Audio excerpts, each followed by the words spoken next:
প্রবাসী টিভি সারা বিশ্বে বাংলাদেশ। আমি এখন আছি জিয়ার মাজারে। আজকে এই প্রতিষ্ঠা বার্ষিক উপলক্ষে আপনারা হয়তো দেখতে পাচ্ছেন জিয়াউর রহমান সমাজ কল্যাণ পরিষদের জিসস ঢাকা মহানগর দক্ষিণ থেকে একটা মিছিল যাচ্ছে। আজ সে 28 ডিসেম্বর 2024 25তম প্রতিষ্ঠা বার্ষিকী।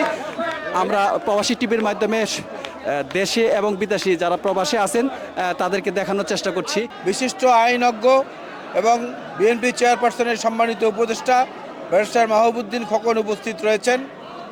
আজকে আমরা এই সমাধিতে এসে বাংলাদেশি জাতীয়তাবাদের যে শান্তি, সমৃদ্ধি, ভ্রাতৃত্ব এবং দেশের বাইরে আমাদের বন্ধু আছে, কোনো প্রভু নাই, এই স্লোগান এবং এই চিন্তার সঙ্গে একীভূত হয়ে জিয়াউর রহমানের প্রতি সম্মান প্রদর্শন করার চেষ্টা করেছি।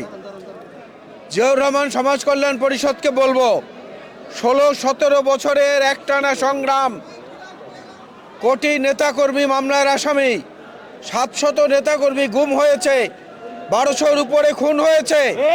তখন কিন্তু আমরা এত লোককে একত্রে মাঠে পাই নাই।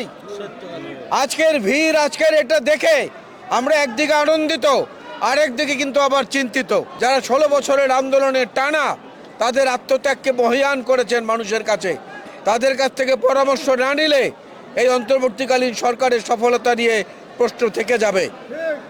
সুতরাং আমরা মনে করি অবিলম্বে এই সরকার প্রধানের উচিত এবং অন্যান্যদের উচিত, যারা দেশ পরিচালনায় অভিজ্ঞ, যারা এর আগে রাষ্ট্র পরিচালনা করেছে, তাদের সঙ্গে বসে পরামর্শ করে ভবিষ্যৎ কর্মসূচি নির্ধারণ করা। আমরা আসলে সামাজিক কর্মকাণ্ডের পাশাপাশি রাজনৈতিক কর্মসূচির সাথে সমন্বয় রেখে জিয়াউর রহমান সমাজ কল্যাণ পরিষদ আজকের রজত জয়ন্তী, সেটা অনেক চড়াই উতরে ঘাত প্রতিঘাত, মামলা হামলা এবং গ্রেপ্তার নির্যাতনকে উপেক্ষা করেন তারা রাজনৈতিক কর্মসূচির পাশাপাশি সামাজিক কর্মকাণ্ড অব্যাহত রেখে আসছে।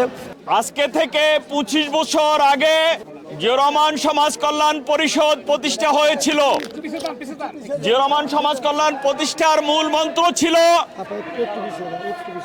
রাষ্ট্রপতি জিয়াউর রহমানের 19 দফা কর্মসূচিকে বাংলাদেশের প্রত্যেকটা অঞ্চলে, গ্রামগঞ্জে পৌঁছে দেয়া।